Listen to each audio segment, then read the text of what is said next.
Well, what can we say? The magic of live streams, eh? Sorry for the audio hiccup in the first couple of minutes with the needle there. Um, we switched to digital and solved it, so we hope you really enjoyed listening to the record. So thanks for staying tuned up until now, and we'll start with the live Q&A. Boys, are you ready? Yes. Yes. Yes, good to go. Okay, let's go over the first question that came in, which was how many months did you take to record Eraser? Let's go with Dave on this one. It actually was just like 6 weeks to record the stuff. Yeah, I think Janos was just like a good week in the studio, and we took the rest in my studio just like 5 weeks and done a little editing and stuff. And afterwards there came the mix. That was a few weeks too, I think 3 or something, and then 1 week for the master. The mix and just the audio quality of this record is, I don't know, it definitely blew me away for sure. So 6 weeks recording, and then how long did the mix and master take? I think it was 3 weeks, right, Janos? Yeah, three weeks. So the guy in Paris who did the master, Jean-Pierre is his name, he was pretty fast, but yeah, the mix is like, it's mixed, mostly of it is on a console, so it's mixed analog, and that takes a while. So it's not mixed in the box at most of the records these days, but yeah, so we are really happy. So Arne Neurand from Horror Studio, he did outstanding job, so thumbs up for Arne. Tweet. Quick question from earMUSIC, aka me. Did Corona or just like the whole COVID thing help speed things up? Did you have more time to do it, or? I would say definitely yes, because like you said, we just had more time. Our tour for the last album was postponed 3 times, so there was plenty of time to work on the album, and we released an EP last year in, I think, February, and we started writing immediately after the EP was released. So yeah, we used that time well. Sweet. Here's a question from Dominic Boll. Are there plans for a new tour? If so, can you share all that you know, please? Maybe for Janos. Yes, so we are almost done with the booking. So what we can say for now is that we definitely have the biggest tour in years coming up, but the tour will be in 23. So it's around February, March, April, and yeah, we will tour the whole Europe this time. So on the last years, we focused on Germany, Austria, Switzerland, but this time all the other nice European countries will follow, and hopefully also we gonna make it to the US for the first time. That's also definitely a plan, and yeah, we are really looking forward to play all the songs live for you guys. So it will take some time for rehearsals because yeah, some of the stuff is pretty tricky to play. So we yeah, but we are looking forward. So we have like half a year to prepare ourselves, and then we go on the road. I'm starting right after this one to yeah. That's a to lie. rehearse. That's a lie. Of course, that's a good plan. Nah, That's a good plan. I'm not gonna do that. Well, Absolutely not. earMUSIC, the earMUSIC crew came to your show in Hamburg, and man, what a show! What incredible sound live too. And obviously, because Eraser's not been released yet, are you going to be taking the new songs on the road? And if so, how many? Maybe Jan. We didn't discuss this yet in detail, so we're not sure yet. We will talk about this in the next weeks, I guess, before starting practicing the songs. So let's see what happens. Cool. I'm gonna have to live translate this next question from Pekanus. Question for Florian. As a keyboarder and an old long-distance calling fan, I'd like to know, why don't you have a fixed keyboard in your band? Maybe, yeah, for Flo, obviously. Yeah, we had that a couple of years ago, but yeah, it's always the best way for us to perform as a 4-piece on stage. It's just the basic of the band, and yeah, that's the most fun to play alive like that. So yeah, that's the reason. Okay, there's a question quickly related, well, pointed in your direction, Flo, which is, if my eyes don't deceive me, Florian has an unusual pickup. Is that right? And Do I? this is from Andy Wert, and he's missed the harder riffs on the last album, but these concerns are obviously superfluous for the new album. Yeah, yeah. I think yeah. So do you have an unusual pickup? I do. Maybe I can solve that. Okay, yeah. I guess that's maybe my thing. The perfect answer for the Sound Ranger. What he means is just like it looks like a Fender wide range pickup, which it is not. It's a pickup from Heusel. It just looks like one. It's more like a hot puff or something. You can describe it like that. So this is Flo's pickup. Unusual. Oh yeah, an unusual look. Thanks. I didn't know that actually. No, I'm not that technic nerd as he is. So he's the one I'm asking for. If I am. Me too. If I'm not sure if anything is good or not, I'm going straight to ask the Sound Ranger, and he's my he will solve first it for choice. Always what counts that he sounds good. The weapon of choice, yeah. Like well, let's get a quick word in on the drums as well. Marlon Hill's got a bit of a rhetorical question, but how does Janosch's drums always sound so incredible? Is it technique, Janosch?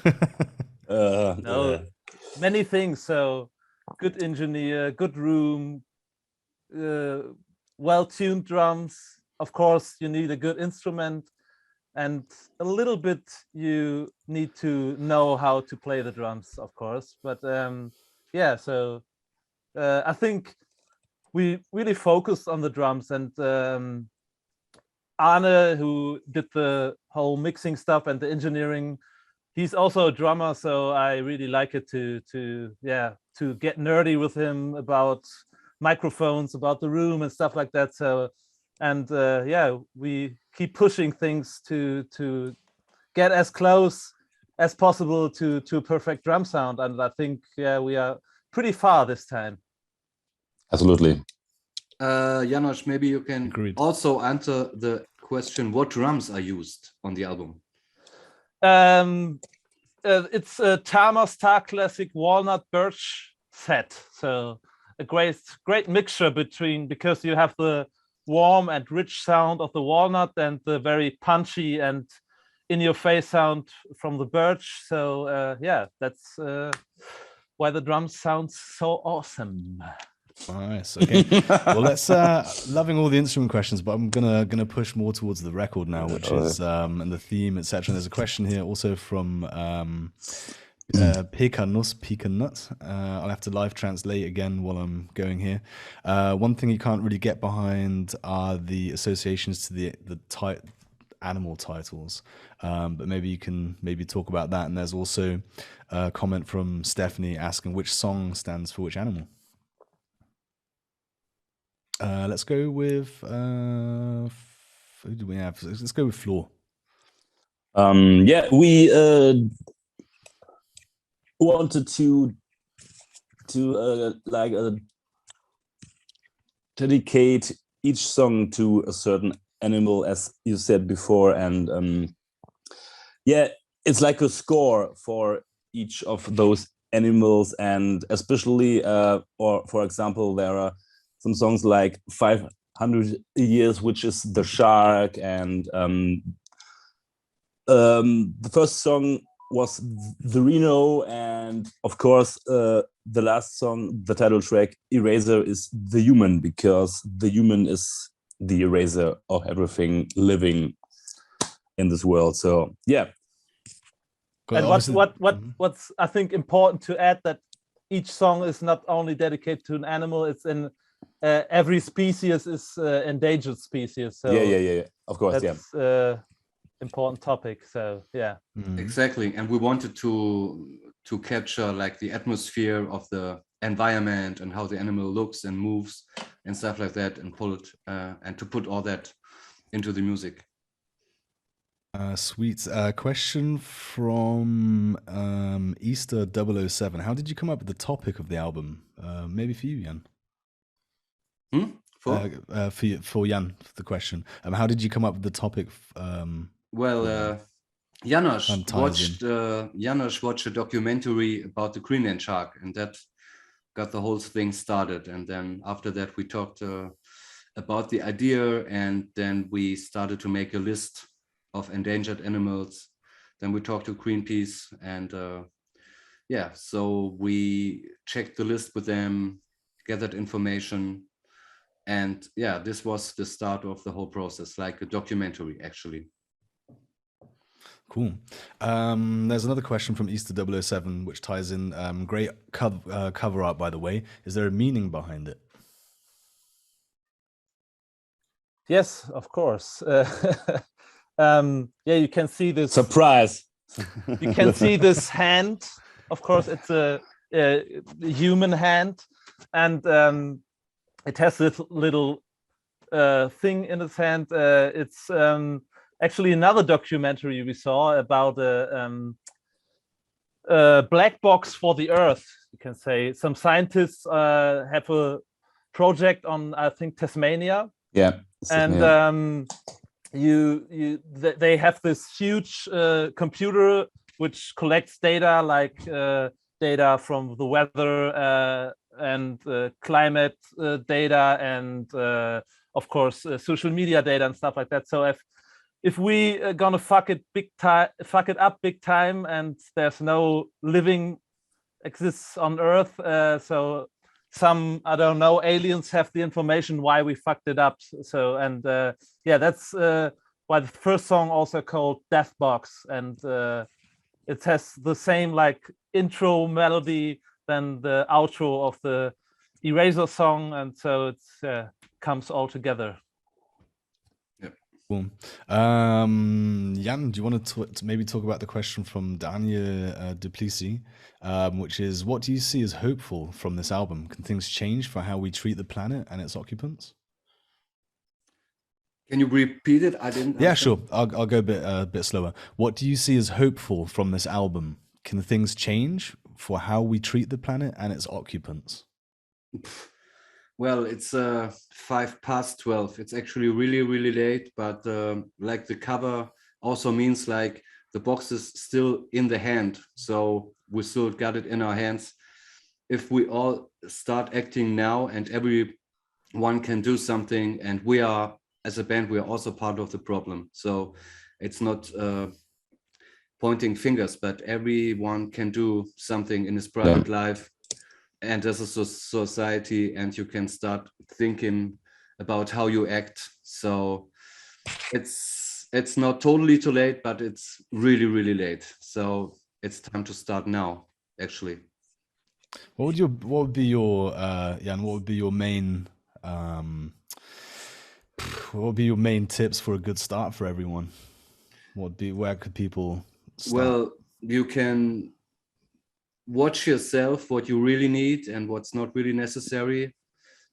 Comes to transportation, like for example, in Germany, we have this very cheap monthly ticket right now, which is expiring end of the month.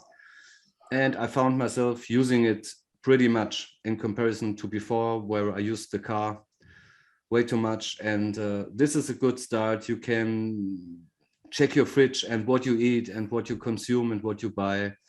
Energy, it's a lot of little topics that can make a difference if millions or billions of people do it. Yeah, and the thing is, you don't have to do that much. It's the small things that really matter. If everyone does some small changes in the way he's living, that would be a huge step for us, I think. So exactly, yeah. Yeah, especially when amplified across billions, right? Across the planet, for sure. Yeah. I've got one for the Sound Ranger for Dave. Picanus is asking. Again, oh man, yeah, he's holy shit. He's Is he the only one in this chat, maybe? fine, no. But he was among the first to ask questions, so he's Alright, good guy, good guy. he's You pretty should have a confident. date. Yeah. Yeah, we should. Okay, so we have the question: is this record, or is the genre post rock? Is it post metal, or maybe even art metal? He or her doesn't think that LDC fits in any kind of drawer, but instead into the whole cupboard. Okay. How would you describe it? It's difficult. I am as a sound ranger. I do frequency stuff and stuff like that, and I do not do putting music into cupboards or something. It's difficult to say. It's a mixture of all four influences, and of course you heard the influence of metal, just like mostly from Flo and Janos, for example. Of course you do hear just like influences like Pink Floyd on Sloth, for example. You can hear a lot of prog stuff that could maybe be me. So yeah, it's I don't know. I mean, it's not that progressive because we don't do that much tricky bar Time stuff like that, signature, 4/5 or Yeah. 7/8 or something like that. It's pretty much straight. So there's also a pop influence in that, I think. absolutely, yeah. So yeah, I don't know. It's Give it one draw. but it's Come not on, Dave. it's not world music, for example. It's not stuff like that. So crazy to say. I don't know. I think it's instrumental rock music because for me it's totally fine if someone says it's post rock or progressive rock, but it's not only that. It's more. There is a bit of every thing in it. For me personally, I think that's what describes a music. Yeah. Yeah, you could name every part maybe easier than the whole song. Yeah, for Yeah, sure. exactly. Alrighty. There's a question here. I kind of like the direction 2 or 3 questions are going, and I'll try them. Maybe this one. I'll give this one to Dave because it's not from Picanus. I just answered Picanus, sorry. Picanus, where are you? Where are you, Picanus? We need you. So Danos Videos asks, as you already experimented with quadrophonic sound at the Seats and Sounds tour and on the Stummfilm Blu-ray, is Dolby Atmos something that you consider for future records? Not yet, but I talked to a friend just like 4 days ago, and it sounds quite interesting. I would say that it won't be possible. So, But let's see. I think you have to maybe wait till everybody have a proper Yeah. Dolby Atmos sound System. in his place, because I think nowadays there are just a few movie enthusiasts that have a really nice Dolby Atmos sound system at home. So, but I heard from guys that are very into music and Dolby Atmos at the same time, and some of the mixes sound incredible. So why not in the future? Yeah, you can somehow describe it just like the step from mono to stereo. Just like you got one just like one direction, then it got left and right, and on Dolby it's just you're in the middle of a surround, and that's quite really nice. You just like can dive into it. So Exactly. I would love it, but let's see. Right. Maxime Levoix here with the question. So the saxophone is real. So are the strings arrangements? Very moving song, strong piece of the album, in my opinion. I'm not sure which one that is right now. Maybe for Janos? Yes. So we had a string ensemble and the horn ensemble in the studio. the same room where we recorded the drums, and yeah, so it's all the real shit you would get on this record. And Dave, he also added some synth stuff later, but that's not that much as on the last record. So on the last record we had like many synth stuff and many sampling and drum machines and stuff like that. But on this record you hear mostly like yeah, real instruments, and of course the synthesizer is also a real instrument. Of course. You know what I mean. So yeah, so it's the real shit. Cool. Janosch, Robert Kiesling is asking, is it a secret to who plays the saxophone? That's Jørgen from the Norwegian band called Shining. So yeah, we just had the song Sloth and sent it over to him, and he just did a very, very great job. So I love it. So yeah, and I saw it in the chat that most of the people were really surprised to hear saxophone in Long Distance Calling song, but everybody said, yeah, wow, it sounds great. It's very, very moody and very atmospheric, and yeah, I think it's the perfect song for the Sloth, because the Sloth is not boring. It's just slow. So. Exactly. It's not boring. It's very lazy. Very, very slow. Oh, it's slow. Yeah. Yeah. And Andy Wert is asking, could you imagine performing with an orchestra? If so, which one, Jan? Of course, I think, but we don't know which orchestra. But I think I know. but Dave knows, so maybe I give it over to Dave. No, I listened. I think in the Corona time, as I wasn't able to go to concerts, I listened a lot to YouTube concerts and stuff like that, and I saw a lot of songs from the Danish orchestra in Copenhagen, and I really love them. So if you're just like into classical music or soundtrack music, they did it all, and they did it really, really great. Do it. So please give us the phone number. We have to check it out. I'll check. Okay, then there's a question from Andre R. Are you going to play in churches again? You have to ask our sound guy Flo. Absolutely. He loves to play. Yeah, he really loves churches. No, it's really difficult. Yeah, you never know. Not for now. For the next tour, there won't be churches, but maybe in the future there will be a church or two. But there's nothing planned yet, so we don't say no. You never know. There's a question from Cassiana, which says, what type of seeds come with the box? Maybe for Dave? Pardon? What kind of seeds come with the box set? Actually, I don't know. You don't know? Anybody know? Do you know what? We don't know exactly which kind of flower seeds. It's just like wildflowers, but there are no typical seeds. That's actually a question for the label. It is. It is wildflowers. It's bee food. Exactly. Bee food. Oh, yeah, that's actually true. What was the idea behind having the seeds in the box? Was that your idea, or? Yes, I think so. It was on a chat with Greenpeace actually, and we thought about to give people the chance to do something right, what we talked about earlier. Yeah.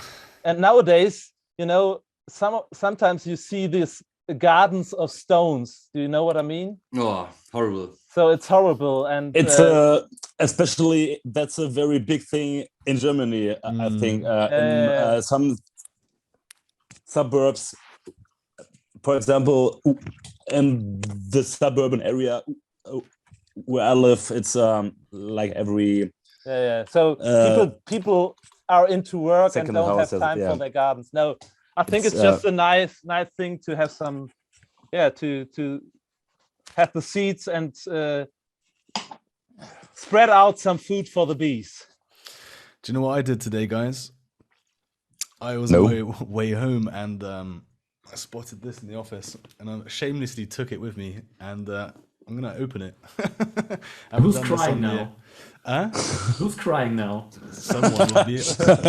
I can't hear them. So let's have a check, because obviously I know what's in it. We've seen it before, but maybe we can quickly unbox this live here. 'Cause it's Yeah, such a that'd be cool. great looking box. Yeah, so the wrapping feels good.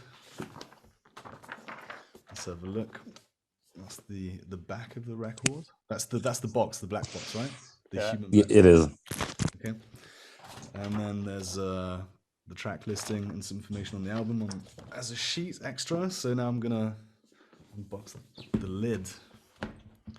Any surprises gonna come my way? Nah.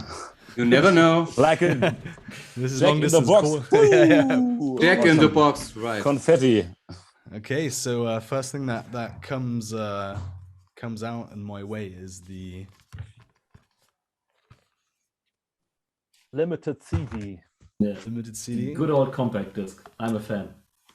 Yes, Feels very good. it's your favorite format ever, right? The It is. CD. It is. Yeah, timeless. But the production value on this is awesome too. The booklet in the middle just feels it's thick cardboard. It actually feels really nice. Quickly hold it up. So this is what you'll see after you pick out the CD. So the next thing we'll see are the seeds, right? So let's have a look at that. I'll quickly read it to everyone. It's not a tea bag. No. It's not a tea bag. From the seeds of this bag emerges a nectar, rich food source for the bees. Sowing April to June, so you'll have to park that one in the shelf for now. Yeah, next year. Proliferating in the garden, sunny location, keep moist during germination. Bloom July till October, depending on seeding. Long distance calling arrays. That's a really cool idea, guys. I think that's really good, especially with the bee problem that pretty much everybody's knows about for years, right? Then there's this beautiful long distance calling patch. I will open it.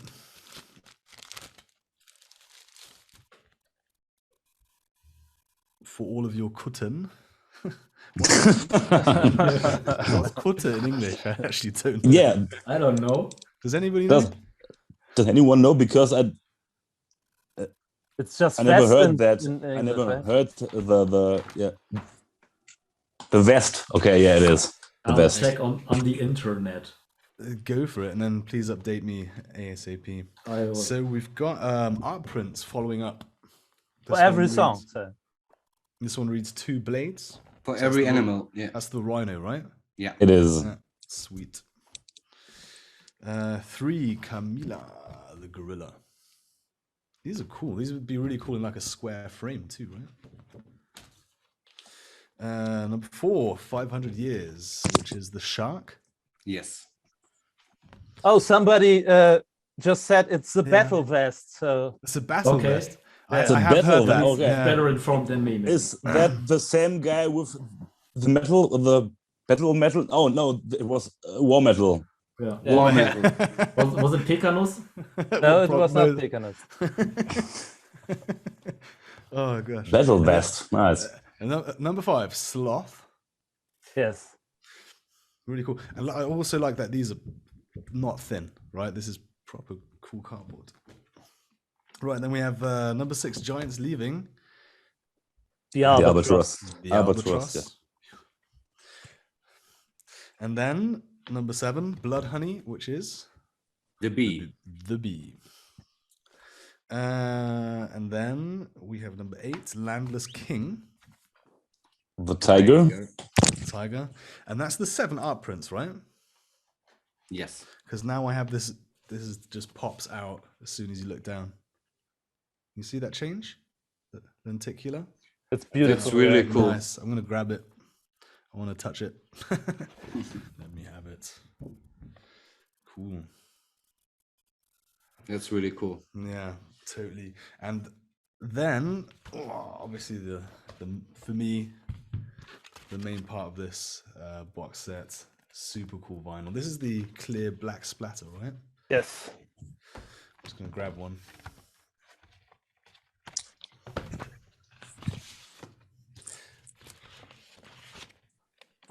and with a shiny cube on the cover. Cover? Oh yeah, I'll hold that up in a second. Whoa. Really nice. Okay, I got a killer looking one. Somebody's crying real hard now. I can actually hear them now. Nice, that's a really cool box. I saw you guys published a post just before the live stream about getting some new. Can you see that? That's shiny? Not really, right? It's a bit difficult, but you can see it pop out. Can you see that? Yes. Yeah. Nice. Really high quality box set. Very, very cool to see for sure. So yeah, so you've got some more copies in the band shop for people to grab, right? Are those signed or? Yeah, we just they were sold out in our web shop, and we just get another 50 copies for. So if you want to support us, just check it out. Okay, there's another question. Well, no, not another question. This is from JK. Will there be cooperations with, example, Greenpeace on tour for the environmental topic? Yeah, we talked about that. So there will be something at least. So we already have like this landing page where you can get some more informations about the animals, of course, and about why they face extinction and stuff like that. And yeah, so and we also talked about something we can do on tour. So it's not fixed yet, but that's the plan. Cool. Looking forward to seeing that for sure. Right, there's a one from Zombie Eye, the Zombie Egg. Where did you film the video for Razor? That was done by a production company from Berlin. So it's in Berlin or around Berlin at some lost spaces. Do you know the area? Also, not exactly. But it's Berlin area. Yeah, so, yeah. It's Berlin. Sweet. There's quite a funny question because I know this from own experience. Red Flame asks, what are the names for parts in the songwriting process for some of the songs? Like, are they like post rock part 1, etc.? No, actually, I'm pretty sure you don't want to know. We can't tell. It's always a bit. It's a secret, and it's a question closed. It has to stay a secret. It's better I got them here actually for everyone. But actually, the songs have pretty weird names in the writing process. Like it's totally a nonsense. Like when somebody says some stupid stuff at the rehearsal. Yeah, it may be ending up as a song title in the songwriting process. Yeah. Or in a parallel universe, maybe. Or yeah, you never know. It's still somewhere. Yeah. ZCMI asks, with Giants leaving, we have the shortest long distance calling song ever now. Will there ever be a longer song than Flux? You never know. Like when we write the songs, we never know how long they turn out. So the song is as long as the song is. So maybe it's possible to have a 20-minute song. Yeah, Flo? But actually, I think it's not the shortest one. I think the shortest one is like Chuck. Yeah, I think that's a bit shorter. It's a tiny bit shorter, but yeah. So yeah, maybe there will be one really, really long song, but maybe not. Like it's nothing that we talk about up front. No. So it develops during the songwriting. Sweet. Question from Atomic Rust, maybe for our Sound Rage Dave. Did you use compressors on the album, and if so, which one? I did use some compressors for clean sounds actually, because especially for Sloth, because I do this long standing solo in the middle of the song, and I had problems to keep the tone on a level for that long. So I used a compressor from Denmark. It's Carl Martin, the limiter compressor. Andy Timmons uses this too, for example. And I had the idea actually from from Steven Wilson. Uh-huh. Produced it too. Yeah. Uh-huh. Interesting. Sweet. Keep to know your shit, you know. There's a really, really sweet comment here from Cloud Foxwell, which I thought I'd read out on cam, which reads, "Never been more happy to have my long distance calling tattoo having a nerd fit right now." So Welcome to the club. Thanks. So just Nice. super cool. Even like just following the comments during the live stream, again, hiccup, but we solved that, and just the commentary on the songs themselves, on the sound quality, and just they've just been. I've not really read a bad one, to be quite honest, which is super cool. So how do you feel people will perceive the full album when they hold it in their hands on Friday? Or what do you hope that they will feel and take forward?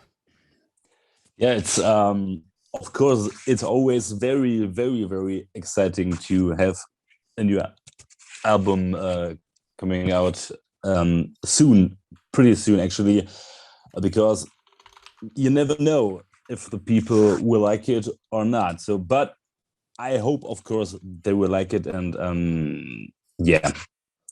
And don't forget to check your needle before you put it on your player. I have no idea what you're talking about, Dave. Fake news, man. That's fake news. Fake news. That never happened. Oh gosh, let's forget about that one. Yeah. Can you mix it? Junior is asking, are vinyl releases important for the band? Maybe for someone. I think like it's Janos? the only like physical product for a band that really matters these days. So CD sales. And ask the sound ranger. He Yeah, will tell you something different. I know it, but so He's lying.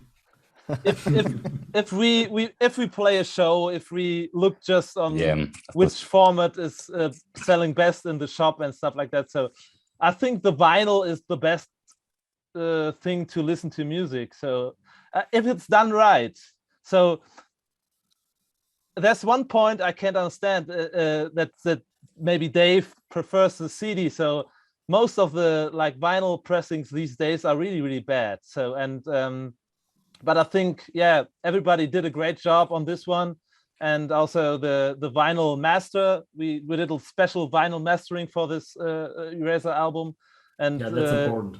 That's very important because you have to focus on bass, for example. You have to focus differently on bass, on the bass frequencies, and for a vinyl record. And most of the vinyl pressing these days are just done from the CD master, and that's a bad thing. So, but if it's done right, I think it's just the most emotional thing, most emotional format to listen to music, and to have this big cover artwork and stuff like that. So I like it, and I think the people like it too, and hopefully it will exist forever. Janos, do you believe that if you didn't check up on him, Dave would send the CD master to the vinyl press? No, I don't. No. It has to sound good. So. It sounds absolutely amazing. Question from ZCMI again. Are you looking forward to playing songs from Eraser live? And if so, which ones? I mean, we kind of touched on this, but are you looking forward to doing that? And maybe any tracks in particular where you think that could work really well? We already played the Albatross alive, Giants Leaving, and I think that's a really cool song to play live. It's very energetic and very straightforward, and we will have to check out which songs work and which do not work. You never know in the before you check it out. So and of course I think there are always some songs which are made to be performed on stage, and some other songs which are more like made for the album. Made for the album. So but we don't know yet, so we have to see when we start to rehearse the songs, and then we get the feeling which song is good and which is not. Yeah. For the shows. Sloth could be difficult unless we Yeah, have of course. a saxophone player Yeah, or Of something. course, yeah. But the rest, we will see. Yeah. Cool. There's two questions that kind of tie together from Klaus and Cloud. I'll start with Klaus. Can you imagine sampling nature sounds into your songs? And then there's the question from Cloud. Doesn't Camila have ape noises at one point? That's a good idea. Yes. Does anybody So It does. Every song has animal noises in the song. Yeah. So you can. We have kind of guest vocals on this record as well, but you have to listen very, very carefully to. We had. I collected some animal noises from the internet, of course, and then you have the chance to send it through filters and maybe made like a little synth sound out of it and stuff like that. So sometimes it's very obvious. So for example, for the tiger, you hear this roar at the beginning, and sometimes it's very it's not very obvious that you hear like an Easter egg. It's kind of an Easter egg. Yeah. So but on every song you hear like the animal noises and And actually, we used field recordings, I think, before on the Ghost EP, for example. Like there's a squeezing door and stuff like that. So we have done this before. It's always interesting. Sometimes you can hear it, or sometimes it's just somewhere in the mix and like a tiny detail to discover. Cool. Question from Jonas Lischer, which we actually didn't touch on, surprisingly, because I think that's a really, really cool feature. Jonas Lischer asked, did you already produce your vinyl with sustainable materials? Maybe Jan? Well, we have the recycled double album, so which you can order. And I think that's really cool because old material is used again, and every copy is unique because of this. So this is a really, really nice feature that fits really well with the album. Yeah, there's a cool video from the production, right? Exactly. Yes. Yeah, where you see what the pellets come together and stuff. That's a really cool idea. Alrighty, that's pretty much the questions coming to the end. I'm reading a lot of really good responses to the album. I'm reading a lot of requests for playing in particular countries and cities, but that's obviously not in your hand, right? Yes. So maybe Janosch on this one? Sorry again? That just because we've got a lot of requests coming, like, can you play Barcelona? Can you play this country, etc.? That's not really in your hands, or do you have some kind of? So yeah, we already booked the European tour, so we will announce it like maybe next week or something. So just check the Facebook, our website and stuff like that. And like I told you, so the plan is also to maybe fly over to the US and Canada and stuff like that. So for the first time, so you never know. So what's coming next, but we are prepared, and we're looking forward to tour as much as possible for the absolutely. Yeah. Sorry, I just had to laugh. There's a question from Justina, and she asked, "What does the sloth say?" Take it easy. Take it easy. How did you train him to do that? What's the sloth sound? Is it a vocal sound? No, yeah, it is really strange. Like, Do you mean the saxophone solo? No. There's also a sloth sound hidden somewhere in the song, but it's a really strange sound. So just watch a sloth documentary. It's really exciting. Yeah, it's like a thriller. Yeah. There's one question asking if the record will be available in record stores in Copenhagen. We sure hope so. I mean, so that's your part again. Yeah. That's your part. Exactly. So we'll have to talk to distribution there, but definitely check your big and indie record stores. It should definitely be available. I'm leaning out of the window because I'm not really sure, but that's obviously this is an international release. We're trying to make it available everywhere we can. So. Yeah, and if not, there's always the Long Distance Calling online shop, right? Exactly. As an emergency way of grabbing the album. There's another, maybe one of the final questions. You really have soundtrack vibes. Could you imagine to work together with the film industry? Well, that's something we are talking about for a long time within the band, and that's something that we really would love to do in the future, to do some soundtrack for a series or a movie.